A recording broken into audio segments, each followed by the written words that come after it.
Hello everyone, welcome to Crystal IQ knowledge. इस video में हम पढ़ेंगे class 8 history chapter 9 the making of the national movement 1870 से 1947 तक का जो भी स्ट्रगल चल रहा था, हमारे नेशनल मूवमेंट चल रहा था, तो उसमें क्या क्या हुआ था ये सब हम देख रहे थे। ये ना सेकंड वीडियो है, सेकंड पार्ट है ये जो फर्स्ट चैप्टर जो इस चैप्टर का। ठीक है, तो फर्स्ट पार्ट आप देख लीजिएगा, उसके बाद ये वाला देखिएगा। ठीक है, तो हमने कई सारी चीज़ें देखी थी। हमने इमर्जेंस ऑफ नेशनलिज्म देखा था, किस तरीके से लोगों में भावना आ रही थी कि भारत उनके लिए है ना। जो हमने आर्म्स एक्ट और वर्नैकुलर प्रेस एक्ट और इलवर्ट बिल कंट्रोवर्सी, ये सारी चीज़ें देखी थी। उसके बाद में इंडियन नेशनल कांग्रेस का फॉर्मेशन हुआ है ना। मॉडरेट्स देखा, एक्सट्रीमिस्ट के फॉल वो देखिए, और फिर जो एक्सट्रीमिस्ट में लाल बाल पाल जो थे उनके बारे में देखा हमने। पार्टीशन ऑफ बंगाल के बारे में बताया था आपको, और रेवोल्यूशनरी आइडियाज़ के बारे में बताया था है ना। ग्रोथ ऑफ मास नेशनलिज्म भी बढ़ गया था है ना। फर्स्ट वर्ल्ड वॉर का इंपैक्ट क्या रहा हमारे भारत के ऊपर, ये सब भी देखा था हमने। अब महात्मा गांधी का भारत में आना, अब यहाँ से हम देख रहे थे कि महात्मा गांधी जो थे अब भारत में आ गए थे है ना। It is in these circumstances that Mahatma Gandhi emerge as a mass leader. अब वर्ल्ड वॉर के बाद में, वर्ल्ड वॉर शुरू ही हुई थी है ना, चल रही थी उस टाइम पर, महात्मा गांधी जो भारत आए थे। As you may know, Gandhi ji age जो थी इनकी 46 थी, और ये इंडिया में आए थे 1915 में from South Africa. South Africa गए थे तो वहाँ से लौटे थे। Having led Indian in that country in non violent marches against racist restrictions. अब साउथ अफ्रीका में भी बहुत ज़्यादा जो रेस के बेसिस पे, काले गोरे के फ़र्क की वजह से वहाँ पर भी बहुत ज़्यादा भेदभाव हुआ करता था है ना। तो महात्मा गांधी ने वहाँ पर ना इंडियंस का सपोर्ट किया था, वहाँ पर जो नॉन वायलेंस, जो बिना वायलेंस के, ठीक है, तो उन्होंने ना इसके अगेंस्ट में प्रोटेस्ट किया था। और ना रेसिस्ट जो रिस्ट्रिक्शंस जो थी उनके अगेंस्ट भी, वहाँ पर तो रेसिज्म इतना चलता था कि अलग अलग पार्क बने हुए थे कि यहाँ पर ये नहीं जा सकते हैं काले लोग, यहाँ पर गोरे नहीं जा, यहाँ पर ना ये नहीं जा सकते हैं, यहाँ पर नहीं बैठ सकते हैं, आगे वाली सीट में नहीं बैठ सकते हैं बस की। तो बहुत ज़्यादा डिस्क्रिमिनेशन हुआ करते थे वहाँ पर साउथ अफ्रीका में। तो वहाँ से आए थे महात्मा गांधी, वहाँ पर लोगों को जो ना जो सत्याग्रह करवा करके, नॉन वायलेंट सत्याग्रह करवा करके है ना, भारतीयों का वहाँ पर सत्याग्रह भी करवाया था इन्होंने। It was already respected leader, तो उन्हें ना पहले से ही इनकी बहुत ज़्यादा रिस्पेक्ट थी, क्योंकि वहाँ पर ये करके आए थे सत्याग्रह वगैरह, तो नॉन इंटरनेशनली तो इनको जानते थे लोग। His south Africa campaigns had brought him in contact with the various types of Indians. तो उनके साउथ अफ्रीका कैंपेन की वजह से कई सारे इंडियंस की इनकी से जान पहचान हुई, जैसे कि हिंदूज हो गए, मुस्लिम हो गए, पारसीज हो गए, क्रिश्चियन हो गए, Gujarati, Tamils, north Indians, upper class, merchants, lawyers, workers, तो कई सारे लोगों ने इनसे जो पहचान बढ़ाई। अब देखो यहाँ पर founders of the Natal Congress, Durban, South Africa. Natal Congress भी इन्होंने फाउंड की थी दुर्बन, साउथ अफ्रीका में 1895 में। Along with other Indians, Mahatma Gandhi establish किए थे Natal Congress to fight against racial discrimination. Like जो रेशियल डिस्क्रिमिनेशन के अगेंस्ट में इन्होंने एक ग्रुप बनाया था, ठीक है। तो उसी की पिक्चर है ये, वैसे बता दो भाई महात्मा गांधी कहाँ है, ठीक है। तो हाँ, तो ये वाले है ना महात्मा गांधी। ओके, तो Mahatma Gandhi spent his first year in India. Mahatma Gandhi ने स्पेंड किया था अपना फर्स्ट ईयर इंडिया में, travelling throughout the country. जब वो 1915 में आए थे, इनके पॉलिटिकल गुरु जो थे गोखले, ठीक है, गोपाल कृष्ण गोखले के फॉलोअर थे ये, तो मतलब कि उनकी बातें माना करते थे। तो गोपाल कृष्ण गोखले ने बोला कि पहले ना आप भारत को समझो, ठीक है, यहाँ के लोगों को समझो। तो उनको बोला कि आप थोड़ा ट्रैवल करो है ना। तो महात्मा गांधी जब यहाँ पर आए थे, तो फर्स्ट ईयर जब इनका था 1916 में, पूरा ये ट्रैवल किए इंडिया में, अंडरस्टैंड किया जो लोगों को, उनकी ज़रूरतों को एंड पूरी सिचुएशन को यहाँ चल के आ रहा है, ठीक है। His earliest intervention were in a local movement. सबसे पहला इनका इंटरवेंशन जो था, सबसे पहले जो इन्होंने अपना शुरू किया चीज़ें, तो वो जो था ना लोकल मूवमेंट में, जैसे कि चंपारण सत्याग्रह हो गया। चंपारण सत्याग्रह 1917 में हुआ था, ठीक है, 1917 में।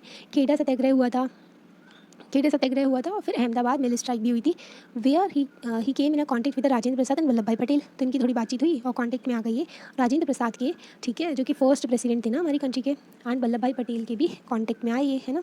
वल्लभ भाई पटेल जिन्होंने हमारे भारत को यूनाइट किया था है ना, बिस्मार्क ऑफ इंडिया भी कहते हैं इनको।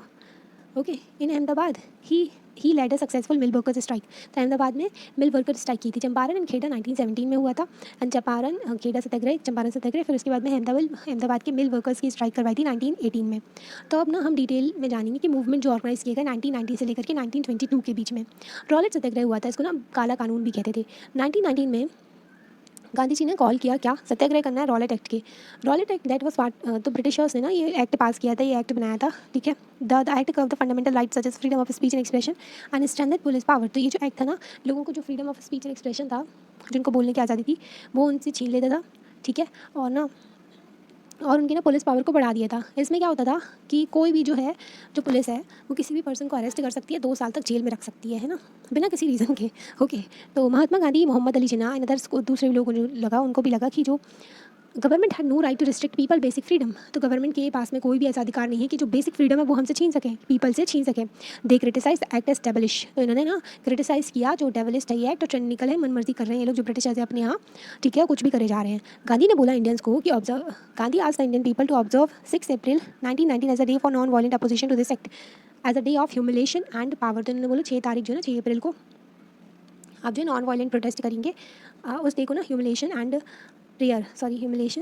प्रेयर को बताया गया एंड हड़ताल की गई। Satyagraha Sabha were set up to launch the movement. तो सत्याग्रह की एक सभा बिठाई गई थी ताकि मूवमेंट को शुरू कर सकें। ये वॉल्ड कंपाउंड है in which General Dyer open fire on the gathering of people. The people are pointing to that bullet mark on the wall. तो यहाँ पर लोगों को ये बताते हैं, जो जलियांवाला बाग मैसेकर हुआ था तो जनरल डायर था, उसने सीधी गोलियाँ चला दी थी लोगों के ऊपर, तो ये दीवारों में गोलियाँ लगी हुई हैं, ठीक है, तो लोग उसको बता रहे हैं, ठीक है। तो मतलब बहुत ही ब्रूटल इंसिडेंट था। एक बहुत ही ख़राब मेमोरी है हमारे यहाँ 1919 में जो लोगों की जान गई थी, बहुत सारे लोगों की, ब्रिटिशर्स की हरकतों की वजह से। The Rowlatt satyagraha turned out to be the first all India struggle against the British government, although it was largely restricted to cities. तो कुछ सिटीज़ में था, पर हाँ ऑल इंडिया जो मूवमेंट भी कह सकते हैं इसको, जो ब्रिटिश गवर्नमेंट के अगेंस्ट जो था। In April 1919 there were a number of demonstration in hartals in the country. The government was use the brutal measure to suppress them. अब गवर्नमेंट जो थी ना, बहुत ही ब्रूटल मतलब मेजर्स को यूज़ करती थी, बहुत ही खतरनाक। ऐसे लोगों को दबाने के लिए वो कुछ भी कर लेते थे, मारो पीटो, जेल में डालो, कुछ भी करो, है ना। अप्रैल 1919 में डिमॉन्स्ट्रेशन किए गए, हड़ताल की गई कंट्री में। गवर्नमेंट ने बहुत ही ब्रूटल मेजर्स को यूज़ किया ताकि लोगों को दबा सकें। जलियांवाला बाग एट्रोसिटीज़ की गई। जनरल डायर इन अमृतसर, तो उन्होंने बैसाखी डे था उस टाइम पर 13 अप्रैल में, were a part of the celebration. क्या हुआ था उस दिन कि जलियांवाला बाग जो मैदान जो था वहाँ पर, तो उसमें बैसाखी मनाने के लिए बहुत सारे लोग आए हुए थे, और कुछ लोग जो थे प्रोटेस्ट करने भी आए हुए थे, जो कि किचलू और सैफुद्दीन किचलू एंड जो सत्यवान थे, तो उनको ना अरेस्ट कर लिया था ब्रिटिश गवर्नमेंट ने। तो अपने लीडर्स को छुड़वाने के लिए भी वो लोग प्रोटेस्ट करने आए थे, ठीक है। तो मैं सत्यपाल कहा था, सत्यपाल है वो, ठीक है। तो सत्यपाल जी थे और सैफुद्दीन किचलू जी थे, तो उन लोग जो थे ना उनको अरेस्ट कर लिया गया था। तो ब्रिटिशर्स ने तो उनके खिलाफ ही प्रोटेस्ट करने आए थे कि ब्रिटिशर्स ने इनको अरेस्ट क्यों किया है, छोड़ो हमारे लीडर्स को, ठीक है। तो जलियांवाला बाग जो वहाँ पर मैदान में तो लोग आए हुए थे, वहाँ पर ना सिर्फ एक ही एंट्रेंस था जाने का और आने का, तो लोग अंदर तो चले गए थे। अब जनरल डायर आया, उसने वही एंट्रेंस बंद करवा दिया गेट को, वहाँ पर ना सीधे गोलियाँ चलानी शुरू कर दी। जितने भी बच्चे थे, औरतें थी, जो जितने भी पीपल थे, बुजुर्ग थे, आदमी थे, सभी लोगों के ऊपर उसने गोली चलवाई और सभी को मार डाला, है ना। बहुत सारे लोगों की डेथ हुई थी उस टाइम पर, ठीक है। तो ये जो था ना, ये इंसिडेंट के बाद में रविंद्रनाथ, बहुत सारे लोगों ने बोला क्या कर दिया ब्रिटिशर्स, कैसे घटिया है, उनका ना ब्रूटल फेस सामने आया लोगों के सामने कि ये लोग इतना नीचे गिर सकते हैं ना।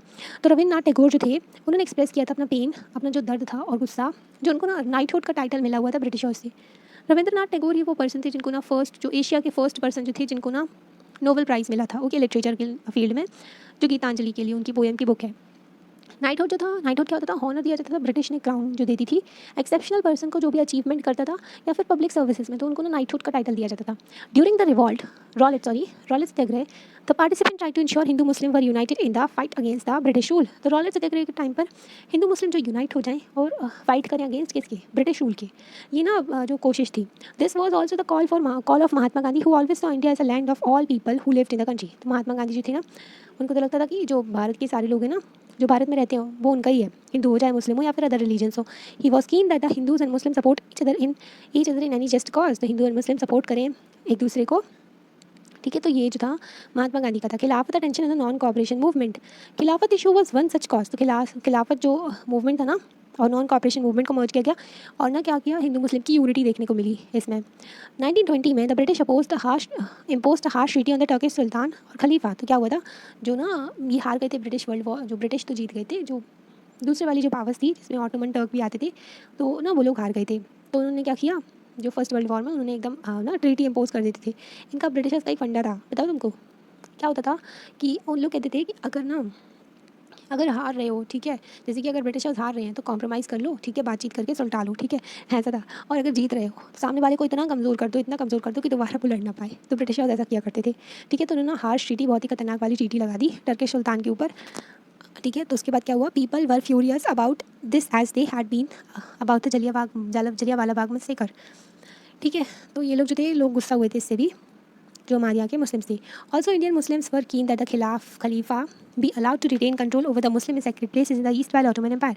तो जो मुस्लिम चाहते थे कि उनकी सेक्रेट प्लेसेज हैं, है ना, जो ऑटोमन एम्पायर में जो भी उनकी मस्जिद वगैरह हैं, है ना, जो भी उनके लिए पवित्र स्थान है, तो वहाँ पर जो खलीफा का ही कंट्रोल रहे, है ना। तो ये मुस्लिम्स चाहते थे। द लीडर्स ऑफ द खिलाफत एगिएशन, तो खिलाफत एगिएशन के जो लीडर्स कौन कौन थे, तो वो थे मोहम्मद अली एंड शौकत अली जो थे। Now wish to initiate a full fleshed non cooperation movement. तो ये लोग जो थे नॉन कॉपरेशन मूवमेंट में सपोर्ट करने आ गए थे, ठीक है। Gandhi ji supported their call, तो गांधी जी ने भी सपोर्ट किया and urged the Congress to campaign against the Punjab wrongs. और अर्ज किया पंजाब रॉन्ग्स जो कि जलियांवाला बाग में से कर हुआ, उसके अगेंस्ट भी कैंपेन करना है, नॉन कॉपरेशन भी करना है। ओके, नॉन कॉपरेशन भी करना है, खिलाफत जो रॉन्ग हो रहा है उसके खिलाफ भी, और डिमांड करना है स्वराज। तो इतने सारे कॉज थे, इसके लिए हमें ब्रिटिशर्स के अगेंस्ट जाना है। ठीक है, नॉन कॉपरेशन मूवमेंट जो शुरू हुआ था 1921-22 में, थाउजेंड्स ऑफ स्टूडेंट्स जो कई सारे हज़ारों बच्चे थे, उन्होंने गवर्नमेंट कंट्रोल्ड स्कूल छोड़ दिए थे, मतलब कि ब्रिटिशर्स के स्कूल छोड़ दिए थे, कॉलेज छोड़ दिए गए थे। कई सारे लॉयर जैसे कि मोतीलाल नेहरू, CR दास, उस टाइम पर लॉयर जो थे ना उनकी ना बड़ी अच्छी रहती थी, मतलब कि जिसको देखो वही लॉयर बनता रहता था। ओके, तो मैंने लॉयर्स जो थे जैसे कि मोतीलाल नेहरू थे, CR दास थे, C राजगोपालाचारी थे, असफ अली थे, इन्होंने अपनी प्रैक्टिस छोड़ दी, बोला अब हम लॉयर का काम नहीं कर रहे। ठीक है, ब्रिटिश टाइटल्स वर सरेंडर, तो ब्रिटिश के जो टाइटल्स जो थे, जो भी ब्रिटिश ना टाइटल दिया करते थे, ऑनर दिया करते थे, उसको छोड़ दिया लोगों ने। जैसे कि हमारे रविंद्रनाथ टैगोर जी थे, उन्होंने छोड़ दिया था है ना नाइटहुड का टाइटल। एंड लेजिस्लेचर बॉयकॉटेड, तो लेजिस्लेचर जहाँ पर बैठे थे ये लोग, इनकी सीट थी, वो भी बॉयकॉट कर दिया। People let people won't fire on the, तो जो इतना भी ना फॉरेन क्लोथ जो थे, ब्रिटिशर्स जो अपने यहाँ सामान बना के बेचा करते थे फॉरेन क्लोथ, तो उनको आग लगा दी गई। The imports of foreign clothes fail drastically, जो इम्पोर्ट जो था फॉरेन क्लोथ्स का वो एकदम कम होने लगा, क्योंकि उसको यूज़ ही नहीं कर रहे हैं लोग 1920 से लेकर के 1919 तक। But all this was merely the tip of the iceberg. तो ना यहाँ पर क्या बोला गया है कि ये जो थे ना, ये जो सब हो रहा था ना, ये सिर्फ टिप ऑफ द आइसबर्ग था, मतलब थोड़ा सा ही अभी हुआ था। जैसे कि ये ना एक आइसबर्ग होता है, ये ना थोड़ा सा बस दिखता है ऊपर से, पर पानी के नीचे ये बहुत बड़ा पहाड़ होता है। ठीक है, इस टाइप का बहुत बड़ा ना आइसबर्ग होता है, पर ये दिखता पानी के ऊपर सिर्फ इतना ही सा है ना। तो ये ना अभी बहुत बड़ा रिवॉल्ट होना बाकी था, अभी बहुत कुछ होना बाकी था, है ना। तो यही बताया गया है इधर पर। ओके, पीपल्स इनिशिएटिव, लोगों ने क्या क्या किया था ये भी देखना है। अब देखो कई सारे केसेस थे जिसमें ना ब्रिटिश रूल को पीपल्स ने नॉन वायलेंटली, बिना वायलेंस के अपोज किया था, है ना, बिना किसी हथियार का यूज़ करके।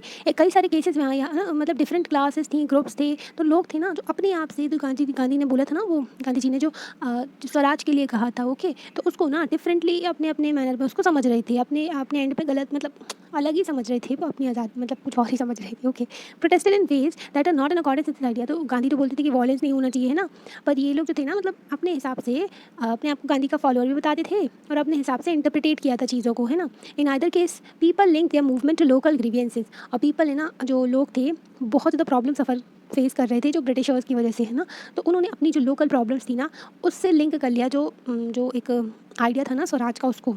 ओके, तो इन खेड़ा में अगर हम देखें गुजरात में, तो पाटीदार पीजेंट्स थे, पीजेंट्स जो कि फार्मरी कहलाते हैं, उन्होंने ऑर्गेनाइज किया था non violent campaign against the high land revenue demand of the British. तो ब्रिटिशर्स बहुत ज़्यादा पैसे की डिमांड करते थे, भूखे थे एकदम, है ना, पैसे के लिए। तो उन जो पाटीदार पीजेंट थे उन्होंने नॉन वायलेंट कैंपेन जो किया ब्रिटिशर्स के अगेंस्ट, है ना, डिमांड जो करते थे वो लोग उसके अगेंस्ट। इन coastal Andhra Pradesh, interior Tamil Nadu, liquor shops वर पिक्टेड सॉरी। तो इसका मतलब क्या होता है, पीपल प्रोटेस्ट करते हैं आउटसाइड बिल्डिंग। ठीक है, पीपल आ गए, उन्होंने प्रोटेस्ट किया, लोगों ने आकर के वहाँ पर शॉप के बाहर, एंड प्रिवेंट करते हैं दूसरों को उसके अंदर जाने से। ठीक है, बाहर सारे खड़े हो गए, है ना, और फिर दूसरों को उसके अंदर नहीं जाने दे रहे हैं। तो इस तरीके का प्रोटेस्ट होता है। तो जो शराब की दुकान थी उसके अगेंस्ट यहाँ पर किया गया, जो आंध्र प्रदेश और तमिलनाडु में। गुंटूर आंध्र प्रदेश की बात करें तो ट्राइबल और पुअर पीजेंट्स थे, उन्होंने जो फॉरेस्ट सत्याग्रह किया, sometimes sending their cattle into the forest without paying the grazing fee. तो ये लोग क्या करते थे, फॉरेस्ट सत्याग्रह, इन्होंने अपनी प्रॉब्लम से जुड़ दिया ना, फॉरेस्ट में जान नहीं देते थे, ग्रेजिंग करवानी है अगर, जो चरवाना भी है अगर उनके जानवरों को, तो उनको क्या करना पड़ता था, उनको टैक्स देना पड़ता था अंग्रेज़ों को। तब ये लोग क्या करने लगे, अपने जानवरों को ऐसे ही भेजने लगे बिना टैक्स पे किए हुए।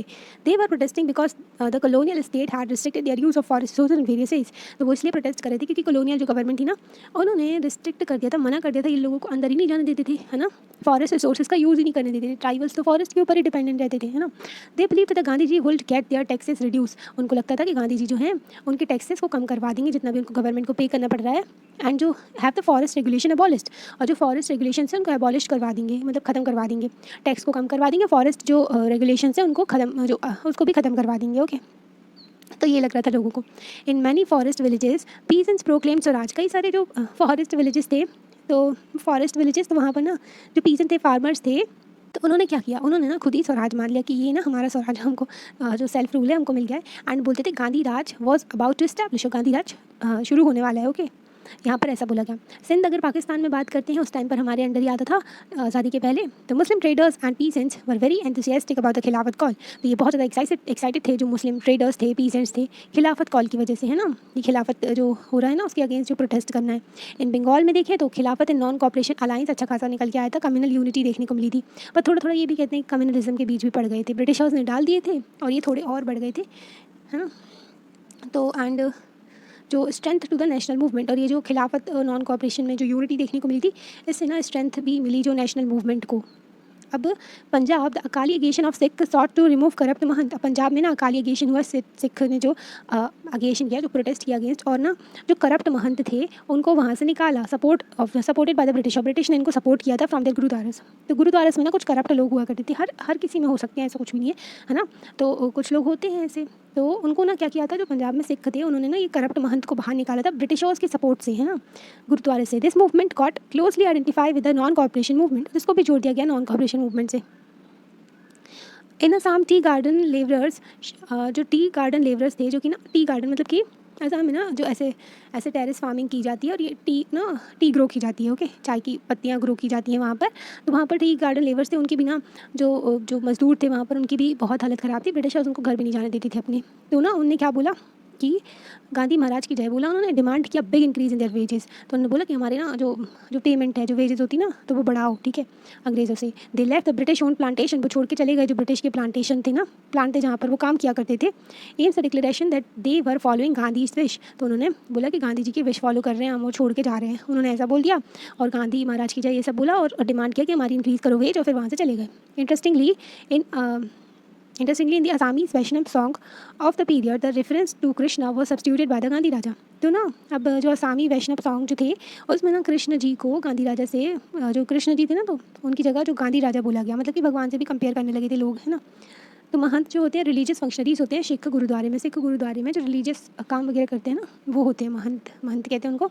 इलीगल एविक्शन क्या होता है, forcible and unlawful throwing out of tenant from the land they rent.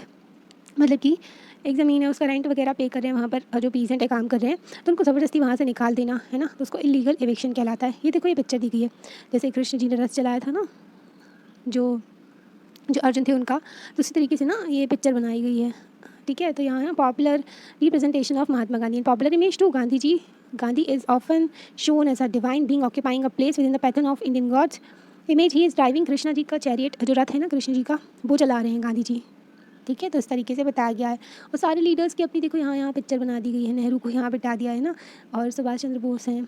तो ऐसी पिक्चर्स ना रिप्रेजेंट कर रहे थे, मतलब जो अपने लीडर्स थे ना, तो उनको भगवान से इक्वेट कर रहे थे ये लोग। द पीपल्स महात्मा, अब पीपल्स के महात्मा बन गए थे। We can see from the above that sometimes people thought of Gandhi, thought of Gandhi ji as a kind of messiah. तो जो लोग थे ना, इनको एक मसीहा समझने लगे थे गांधी जी को, as someone who could help them overcome their misery and poverty, जो कि उनको हेल्प करेगा अपनी जो प्रॉब्लम्स हैं, जो गरीबी है उससे निपटने के लिए, उनसे हटने के लिए।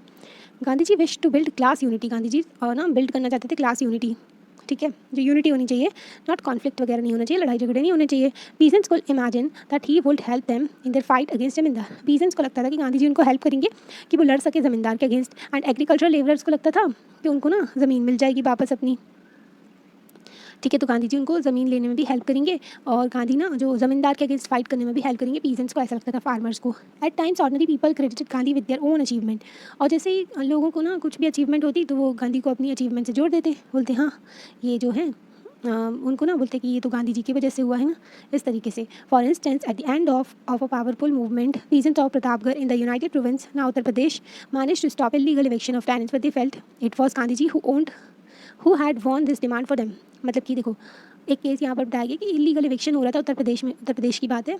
पावरफुल मूवमेंट था, पीजेंट्स ने लेड किया था, पीजेंट्स का था ये, प्रतापगढ़ से। तो उनको ना ज़बरदस्ती निकाला जा रहा था, जो पीजेंट्स थे उनको, तो उन्होंने ना इसके अगेंस्ट प्रोटेस्ट किया था, ओके। तो उनकी ज़मीन से उनको ही निकाला जा रहा था, तो उन्होंने क्या किया था, इसको स्टॉप कर दिया था कि हम इलीगल इविक्शन मतलब जो हो रहा था ना, वो नहीं होने दिया था। तो इसको भी उन्होंने जोड़ दिया था कि गांधी जी ने उनके लिए किया है, okay. Gandhi ji who had born this demand for them, तो इसमें भी उनको क्रेडिट दिया गया, ठीक है। तो एट अदर टाइम्स अगर दूसरी चीज़ों में देखें, using Gandhi's name tribal and peasants undertook actions that did not confirm to Gandhi idols. Gandhi ji बोलते थे कि जो नॉन वायलेंट होना चाहिए, है ना, बिना वायलेंस के होना चाहिए। तो यहाँ पर अब पीजेंट्स और जो ट्राइबल्स थे वो सारी मीन्स का यूज़ करते और बोलते कि ये तो गांधी जी के आइडियल से है, जबकि वो जो था गांधी के आइडियल से बिल्कुल मैच नहीं करता था, ऐसा भी हो रहा था। अब यहाँ पर द हैपनिंग्स ऑफ 1922 एंड 1929, तो यहाँ का टाइम देखते हैं। Gandhi ji as you know was against the violent movement, तो गांधी जी वॉलेंट मूवमेंट के अगेंस्ट ही थे। ये तो हम कई बार बता चुके हैं आपको कि नॉन वायलेंस का पाठ पढ़ाते थे, मतलब कि वो वायलेंस नहीं होना चाहिए ये बोलते थे। तो उन्होंने क्या किया था कि नॉन कॉपरेशन मूवमेंट जो चल रहा था उसको बोला ये बंद कर दो, उसको कॉल ऑफ कर लिया, उसको वापस ना बंद करवा दिया, मतलब कि अब खत्म ही हो गया, एकदम से बोल दिया। तो बहुत सारे लोग गुस्सा हो गए थे, ऐसे में कैसे कर दिया, मतलब अच्छा खासा मूवमेंट चल रहा है और इसको बंद क्यों करवा दिया। तो ये इसलिए करवाया गया था क्योंकि ना फरवरी में 1922 में कुछ ना पीजेंट के जो ग्रुप था, ठीक है। तो उन क्राउड था, मतलब बहुत सारे पीजेंट गए वहाँ पर और पुलिस स्टेशन में आग लगा दी थी चौरी चौरा में। चौरी चौरा उत्तर प्रदेश में है। 1922 में वहाँ पर आग लगा दी थी। अभी सेलिब्रेट भी किया गया था ना कि जो 100 साल हो गए थे इसको, चौरी चौरा इंसिडेंट को भी। 22 पुलिसमैन की जो थी ना उनकी डेथ हो गई थी क्योंकि पुलिस स्टेशन में ही आग लगा दी। Peasants were provoked because the police had fired on their peaceful demonstration. अब पीसेंट्स ना शांति से अपना प्रोटेस्ट वगैरह कर रहे थे, डेमोन्स्ट्रेशन कर रहे थे, तो उसके ना तो पीसेंट्स अपना शांति से कर रहे थे, तो पुलिस आकर के उनके ऊपर गोली चला दी। ठीक है, पुलिस ने गोली चला दी तो पीसेंट भी गुस्सा हो गए और पीसेंट्स ने जाकर के वहाँ पर आग लगा दी उनके पुलिस स्टेशन में। हो गया कांड। ओके, तो यहाँ पर ख़त्म हो गई कहानी। तो महात्मा गांधी ने ऐसे ही बस ना नॉन कॉपरेशन मूवमेंट को कॉल्ड ऑफ कर लिया, तो बहुत सारे लोग गुस्सा हो गए थे इससे। Once the non cooperation movement, Gandhi ji को ऐसा भी लग रहा था कि ना वॉयलेंस और ज़्यादा बढ़ सकता है, इसलिए उन्होंने मना कर दिया इसको, है ना। Once the non cooperation movement वो ओवर, जैसे ही नॉन कॉपरेशन मूवमेंट खत्म हुआ, गांधी जी के जो फॉलोअर्स थे ना stress that the Congress must undertake constructive work in the rural areas. तो उन्होंने बोला कि अब कांग्रेस को ना कुछ अच्छे काम करने चाहिए, मतलब कि जो ना लोगों की हेल्प करना है, ऐसे वाले काम करने चाहिए रूरल एरियाज़ में। अदर लीडर जैसे कि चित्तरंजन दास, तो चित्तरंजन दास जो थे, मोतीलाल नेहरू थे, उन्होंने आर्ग्यू किया था the party should fight election to the council and enter them in order to influence government policies. तो जो अदर लीडर जैसे कि नेहरू थे और मोतीलाल नेहरू थे और चित्तरंजन दास जो थे, उन्होंने बोला कि जो आप पार्टी को ना इलेक्शन लड़ने चाहिए, ठीक है, काउंसिल में रिप्रेजेंटेशन होगी उनकी, ठीक है, तो उससे क्या होगा, गवर्नमेंट पॉलिसीज़ को वो इन्फ्लुएंस कर पाएंगे और गवर्नमेंट की पॉलिसीज़ जनता के लिए होती है ना।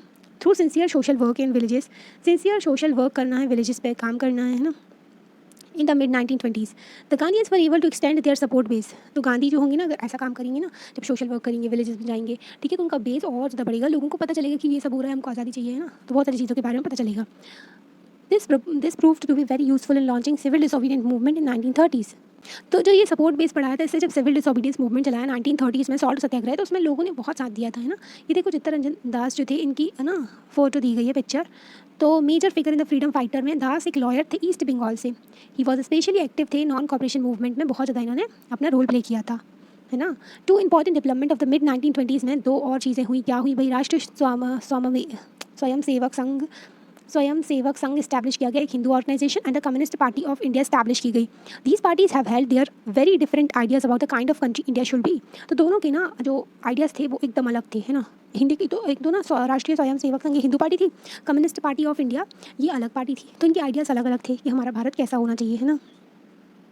जैसे कि एक होता है जो कैपिटलिस्ट मॉडल पे चलने वाला, एक होता है कम्युनिस्ट मॉडल पे चलने वाला। कैपिटलिस्ट जो कि ना जो डिमांड और सप्लाई जो है, पूरा डिमांड और सप्लाई जो होती है ना, पूरी बेस्ड होती है मार्केट फोर्सेस पे, जितनी डिमांड होगी उतनी सप्लाई होगी, और पूरा प्रॉफिट पे काम करते हैं लोग। कम्युनिस्ट होते हैं, ऑल कंट्रोल गवर्नमेंट का रहता है, वहाँ पर प्राइवेट की ज़्यादा जगह रहती नहीं, गवर्नमेंट ही रोल प्ले करती है। तो ये कई सारे मॉडल होते हैं इकोनॉमी के, है ना। तो ये कम्युनिस्ट पार्टी उस पर बेस्ड थी, ठीक है। Find out their own ideas, तो इनके ना अलग अलग अच्छा ये बताया गया यहाँ पर, तो ना ये इनके अलग अलग आइडियाज़ थे कि हमारा भारत कैसा होना चाहिए, कौन से मॉडल को फॉलो करना चाहिए। अभी आज़ादी मिली नहीं थी पर हमको। रेवोल्यूशनरी नेशनलिस्ट भगत सिंह जो थे, जो आप जानते ही हैं, ठीक है। तो भगत सिंह जो थे बहुत एक्टिव थे इस टाइम पर, 1920s के टाइम पर। जैसे कि डिमॉन्स्ट्रेशन हुआ था साइमन कमीशन के अगेंस्ट। साइमन गो बैक बोला गया था। 1927 में ब्रिटिश गवर्नमेंट इंग्लैंड में डिसाइड किया कि कमीशन भेजेंगे लॉर्ड साइमन का, ताकि वो जो इंडियाज़ पॉलिटिकल फ्यूचर को बता सके, है ना। क्या हुआ था, 1919 में एक्ट लेकर के आए थे, है ना। 1919 में जो मोंटेगू चेम्सफोर्ड रिफॉर्म आया था, तो उसको रिव्यू करने के लिए 10 साल बाद आना था साइमन कमीशन। तो ये तो आना था 1929 में, ठीक है, 30 में आना चाहिए था, पर ये जो था 1927 में ही आ गया। 1927 में ये कमीशन आया ताकि वो रिव्यूज़ दे सके, मतलब कि देख सके कि इस तरीके की फंक्शनिंग हो रही है और आगे क्या करना है। तो इन्हीं ने ही रिकमेंड किया था कि जो गवर्नमेंट ऑफ इंडिया एक्ट 1935 आना चाहिए, है ना, साइमन कमीशन है।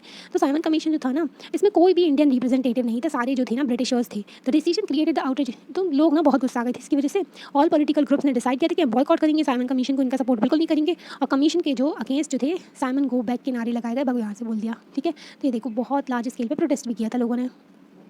The decade closed with the Congress resolving to fight Purna Swaraj complete. अब देखो पूर्ण स्वराज का ना जो डिकेड था, पूरा डिकेड क्या होता है, 10 साल का होता है। जब 10 साल हो जाते हैं ना उसको डिकेड कहते हैं। तो पूरा 10 साल वैसे ही निकला था, पूर्ण स्वराज के लिए फाइट करने के लिए, कंप्लीट इंडिपेंडेंस के लिए। 1929 में प्रेसिडेंट थे जो इंडियन नेशनल कांग्रेस के, जवाहरलाल नेहरू। तो उन्होंने ना अभी 26 जनवरी 1930 में बोला कि अब से ना ये इंडिपेंडेंस डे मनाया जाएगा हमारी कंट्री में। तो उन्होंने लाहौर में जाकर के वहाँ पर ऐसा बोला था, ठीक है। लाहौर में सेशन हुआ था इंडियन नेशनल कांग्रेस का, वहाँ पर डिसाइड किया गया था कि पूर्ण स्वराज डे मनाया जाएगा। 1929 में डिसाइड किया गया था 26 जनवरी को। जब हमें आज़ादी मिली ना, कब मिली, 15 अगस्त को मिली, है ना। तो अब वो तो इंडिपेंडेंस डे हो गया। तब लोगों ने सोचा यार ये भी इंपॉर्टेंट डे है, इसको कैसे छोड़ दे, है ना, 26 जनवरी को। तो फिर बोला गया कि जब हमारा कॉन्स्टिट्यूशन तो बन तो गया था 1949 में ही हमारा कॉन्स्टिट्यूशन बन गया था 26 नवंबर तक। तो उसमें ना तो ना उसके हाफ प्रोविजंस उसमें अडॉप्ट किए गए थे थोड़े बहुत। फिर बोला था कि बाकी के जो होंगे ना 26 जनवरी को हम अडॉप्ट कर लेंगे। 26 नवंबर को कॉन्स्टिट्यूशन डे मनाया जाता है हमारे यहाँ, ठीक है, कॉन्स्टिट्यूशन डे, क्योंकि उस दिन जो कंप्लीट तो हो गया था, हम अडॉप्ट भी कर सकते थे कॉन्स्टिट्यूशन, पर ना 26 जनवरी की भी इंपॉर्टेंस थी, इसलिए 26 जनवरी को हम रिपब्लिक डे मनाते हैं। उस दिन ना हमारे संविधान को पूरी तरीके से लागू कर दिया गया था कि भारत के अंदर है ना, तो एक भारतीय संविधान हो गया था पूरी तरीके से। तो 26 जनवरी को हम रिपब्लिक डे मनाते हैं इसलिए क्योंकि 26 जनवरी को पूर्ण स्वराज का डिक्लेरेशन किया, ये एक इंपॉर्टेंट डेट थी इसका रिकॉग्नाइज करने के लिए। Okay, it takes a loud voice to make the deaf hear Inquilab Zindabad. जब ना क्या हुआ था, जब बॉम्ब फेंका था ना असेंबली में जब भगत सिंह ने, तो उन्होंने ये बोला था कि बहुत बड़ी आवाज़ की ज़रूरत पड़ती है, जो डेफ है ना, जो अंग्रेज़ों को बहरा बोला था कि उनको सुनाई दे जाए, है ना, उसके लिए। तो इन्होंने इनकलाब जिंदाबाद का नारा दिया था, ठीक है। तो भगत सिंह के बारे में इतना ही दिया है, पर ठीक है, देखते हैं हम। तो यहाँ पर क्या हुआ था कि जो भगत सिंह जो थे, चंद्रशेखर आज़ाद जो थे और सुखदेव थे, ये ना फाइट करना चाहते थे जो कॉलोनियल रूल के अगेंस्ट, और जो अमीर थे ना, जो एक्सप्लॉइटिंग क्लास थी, जो गरीब पीजेंट वर्कर को परेशान करती थी, उनके सपोर्ट में, मतलब पीजेंट वर्कर और ये लोग मिलकर के साथ में जो ब्रिटिश के अगेंस्ट और रिच एक्सप्लॉइटिंग क्लास के अगेंस्ट प्रोटेस्ट करना चाहते थे। तो इसके लिए इन्होंने एक ऑर्गेनाइजेशन बनाई जिसका नाम था हिंदुस्तान सोशलिस्ट रिपब्लिक एसोसिएशन, 1928 में दिल्ली में फॉर्म की गई है ना। तो ये इंपॉर्टेंट है, पूछ लेते हैं कब फॉर्म की गई थी, किसने फॉर्म की थी। 17 दिसंबर 1928 में भगत सिंह, आज़ाद एंड राजगुरु ने ना क्या किया, सॉन्डर्स को मार दिया। सॉन्डर्स कौन था, ये पुलिस ऑफिसर था जिसने क्या किया था, लाठी चार्ज किया था। तो उसकी वजह से लाला लाजपत राय की डेथ हो गई थी। लाला लाजपत राय जो ना, इतना गंदा लाठी चार्ज किया गया था उसने, बहुत सारे लोगों को जो लाठी चार्ज किया, तो उस टाइम पर प्रोटेस्ट करे थे लाला लाजपत राय, तो वो घायल हो गए थे इसकी वजह से, और फिर उनकी डेथ हो गई थी। तो उसी का बदला लेने के लिए उन्होंने सॉन्डर्स की हत्या कर दी थी। On April 8, 1929 Bhagat Singh and BK Dutt through a bomb. तो भगत सिंह जो थे और बटुकेश्वर दत्त जो थे, उन्होंने क्या किया, बॉम्ब फेंक दिया। कहाँ पर बम फेंक दिया, सेंट्रल लेजिस्लेटिव असेंबली में। तो किसी को मारना नहीं चाहते थे वहाँ पर, वो खाली थी, ठीक है। द एम क्या था कि है ना, the aim as their leaflet explain, तो उन्होंने ना जो लिखा था उसके थ्रू पता चला कि उनका एम था कि was not to kill but to make the deaf hear, तो जो बहरे हैं ना उनको सुनाई दे सके, उनको सुनाने के लिए फेंका था। To remind the foreign government its callous exploitation, तो जो फॉरेन गवर्नमेंट जो हमारे साथ कर रही है, एक्सप्लॉइटेशन कर रही है इंडियंस का, तो उसके अगेंस्ट था ये, ठीक है, लोगों को बताने के लिए। तो इससे ना, आप देखो बहुत यंग भी थे, है ना, जो भगत सिंह थे, तो लोगों की ना अंदर बहुत ज़्यादा क्रांतिकारी भावना भी आ गई थी जब इनको फिर ना क्या किया गया था। भगत सिंह, सुखदेव और राजगुरु तीनों यंग थे एकदम, और अपने देश के प्रति बहुत ज़्यादा ना प्यार करते थे अपने देश से। तो उसके ना, तो ये जो ब्रिटिशर्स थे उन्होंने एग्जीक्यूट करवा दिया था इनको, मतलब कि फांसी दे दी थी। और मार्च 23, इस दिन ना शहीद दिवस भी मनाया जाता है, शहीद दिवस 23 मार्च 1931 में इनकी ना फांसी दे दी गई थी। भगत सिंह की एज सिर्फ 23 थी उस टाइम पर, है ना, बहुत यंग थे। तो ना इसकी वजह से लोग जो थे बहुत ज़्यादा इंस्पायर हुए थे, और लोगों में अपने देश के प्रति ना जो आज़ादी की भावना और बढ़ गई थी जब भगत सिंह का और जो सुखदेव, राजगुरु, इनकी कुर्बानी देखी, और ब्रिटिशर्स का जो ना एक बहुत ही घटिया चेहरा देखने को मिला कि वो लोग कितने बेकार हैं, ना। तो वो सारी चीज़ें अभी मार्च टू दांडी मार्च देखेंगे 1930s में जो चली थी, सॉल्ट सत्याग्रह। पूर्ण स्वराज की डिमांड थी, ठीक है, will never come on its own, तो ऐसे ही नहीं आई थी पूर्ण स्वराज की demand, it had to be fought for, तो इसके लिए फाइट करना पड़ता है ना। In 1930s Gandhi ji declare that he would lead us march to break the salt law, तो गांधी जी ने बोला कि हम ना आप एक मार्च निकालेंगे, जो एक प्रोटेस्ट करेंगे जो सॉल्ट लॉ को ख़त्म करने के लिए। सॉल्ट जो था सभी लोग यूज़ करते थे, इसलिए सॉल्ट का यूज़ किया, सभी सॉल्ट को ना हर कोई यूज़ करता था। सॉल्ट के ऊपर क्या किया था, सॉल्ट के ऊपर टैक्स लगा दिया था। और ऐसा भी था जो अकॉर्डिंग टू दिस लॉ, जो ब्रिटिशर्स का लॉ था ना, सॉल्ट लॉ, नमक का जो कानून था, उसका क्या था कि स्टेट की मोनोपोली थी, मतलब कि जो सॉल्ट हमारे यहाँ लोकल लोग बनाया करते थे वो नहीं बना सकते थे, है ना, वो ना ही बेच सकते थे। ये जो था, ये जो गवर्नमेंट है ना, स्टेट है, जो ब्रिटिशर्स है, वो ही बना सकते हैं इसको, अन बेच सकते हैं। तो ये वाला लॉ था, ऐसा थोड़ी होना चाहिए, है ना। सॉल्ट तो हर कोई यूज़ करता है, बेसिक चीज़ है, ठीक है। Mahatma Gandhi along with others nationalist, तो महात्मा गांधी के साथ में और भी नेशनलिस्ट थे। Reason that it was a sinful to tax salt since it is such an essential item of our food, तो ये बहुत ही गलत बात है कि जो ना सॉल्ट पे टैक्स लगा रहे हो, जो कि सबसे एसेंशियल आइटम है हमारे फूड में, है ना, हर चीज़ में नमक डाल के खाते हैं हम, तो नमकीन हो जाते हैं पूरे ना, सभी लोग खाते हैं नमक। तो the salt march related with the general desire of freedom to a specific grievance shared by everybody, तो ये जो था ना, अब सॉल्ट तो हर कोई खाता है ना, चाहे गरीब हो चाहे अमीर हो, और ये जो था इसके ऊपर टैक्स लगाया जा रहा था, ठीक ना, जनरल डिज़ायर थी, अब ना मतलब हर किसी का प्रॉब्लम थी ये तो ना। तो ये जो था ना, ये ना लोगों को बाइंड कर दिया इस चीज़ ने, और फिर इसके अगेंस्ट में प्रोटेस्ट किया गया था, एक फ्रीडम से भी लिंक हो गया ये। एंड दस did not advice sorry divide, तो ये जो था ना, रिच और पुअर में डिवाइड नहीं होता, क्योंकि ये तो सॉल्ट है ना, सॉल्ट तो सभी खाते हैं, तो उसकी वजह से ये एक ना जोड़ दिया था लोगों को इसने। Gandhi ji and his followers march 240 miles, 1 mile कितने का होता है, 1.6 किलोमीटर का होता है, okay.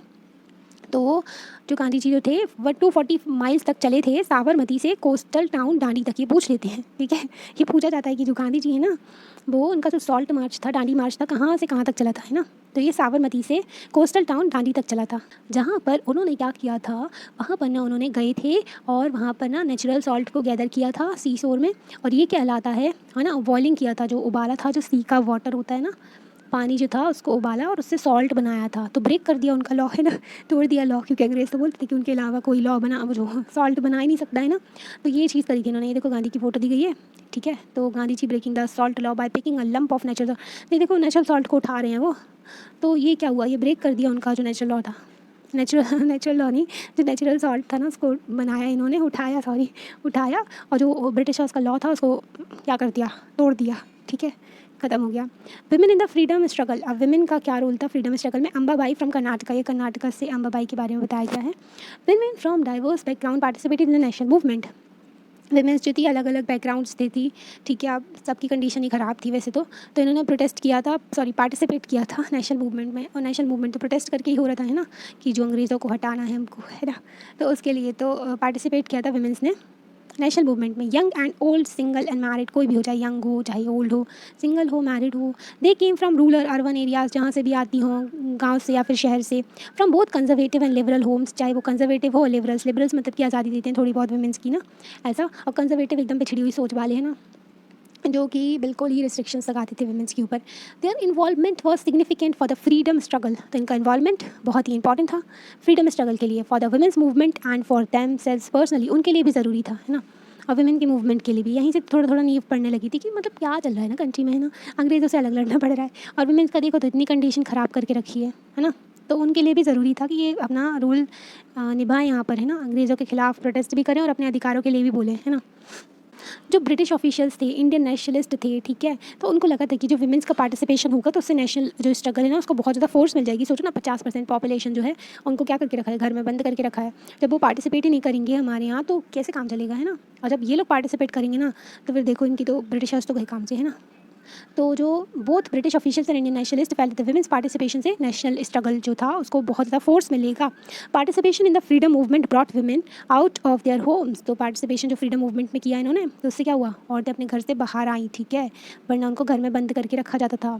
It gave them a place in the profession, उससे क्या हुआ, जो प्रोफेशन जो उसमें भी उनको प्लेसेस मिली, है ना। In the governance of India, तो गवर्नेंस ऑफ इंडिया जब कॉन्स्टिट्यूशन फॉर्म किया ना तो हमारे यहाँ कॉन्स्टिट्यूंट असेंबली में भी कई सारी जो वुमेंस थी जिन्होंने अपने अधिकारों के बारे में बोला, तभी ना कॉन्स्टिट्यूशन में कई सारी चीज़ें जो रखी गई हैं ना, तो इक्वालिटी रखी गई in the governance of India and it will pave the way for equality with man. तो इक्वालिटी नहीं थी ना हमारे यहाँ सोसाइटी में, है ना। जब आप अपने अधिकारों के लिए बोलोगे, लोगों को बताओगे कि हमारे साथ कितना गलत हो रहा है, तभी ना कुछ हो पाएगा, तभी ना फिर आप पार्टिसिपेट करोगे, तभी इक्वालिटी आ पाएगी ना। तो यही था। Okay, what such participation mean for women is the best recounted bye them. तो यहाँ पर ना बाबाई के बारे में भी बताया गया है। कर्नाटका की थी, had been married at the age of 12, तो इनकी ना 12 साल की उम्र में शादी कर दी गई थी। देखो इतनी छोटी सी बच्ची की शादी कर दी, और ये विधवा भी हो गई 16 की एज में। पहले तो ये भी होता था कि छोटी बच्चों की शादी बुढ़े लोगों से करवा दी जाती थी, और फिर वो विधवा हो जाती थी तो उसके साथ सती कर देते थे, उसकी डेथ हो जाती थी। यहाँ पर ना ये विधो हो गई, विधो की कंडीशन भी बहुत ही ज़्यादा ख़राब होती थी पहले के टाइम पर। तो she picked foreign clothes and liquor shop in Udupi, तो उडुपी डिस्ट्रिक्ट है कर्नाटका में। तो वहाँ पर ना इन्होंने क्या किया, फॉरेन क्लॉथ को जो क्लोथ्स जो थे और लिकर शॉप्स जो थी उनके सामने पिक्टेड किया। बताया था ना पिक्टेड का मीनिंग क्या था, है ना। तो किसी को अंदर नहीं जाने देना शॉप में, है ना, उसके खिलाफ बोलना जो, है ना। तो शी वॉज अरेस्टेड, उनको ना अरेस्ट कर लिया गया था और उनको जेल दी गई थी, एंड फिर से अरेस्ट कर लिया गया बार बार, है ना, बिटवीन प्रिजन टर्म्स। तो जब वो जेल में थी उस टाइम पर उन्होंने स्पीच दी बहुत सारी, स्पिनिंग के बारे में सिखाया एंड ऑर्गेनाइज़ किया प्रभात फेरीज जो सुबह सुबह ना फेरी लगाते हैं ना वो। Ambabai regarded these as a happiest days, तो उन्होंने बोला कि ये तो मेरे सबसे खुशी के दिन थे उनकी ज़िंदगी के, because they gave it a new purpose and commitment, क्योंकि उनके पास में एक नया पर्पस आ गया था, कमिटमेंट आ गया था ना, ज़िंदगी में कुछ आ गया था करने के लिए। Women however had to fight for their right to participate in the movement, तो वुमेन्स को भी थोड़ा फाइट करना पड़ता था कि वो पार्टिसिपेट कर सके मूवमेंट में, क्योंकि कंजर्वेटिव जो पेट्रियार्की सोसाइटी थी, जो पुरुष प्रधान समाज था, वो नहीं करने देना चाहता था, मतलब वुमेन्स को पार्टिसिपेट नहीं करने देना चाहता था, है ना। तो उनको पार्टिसिपेट करने के लिए भी मूवमेंट में फ़ाइट करना पड़ रहा था। देखो कैसी थी सोसाइटी, है ना।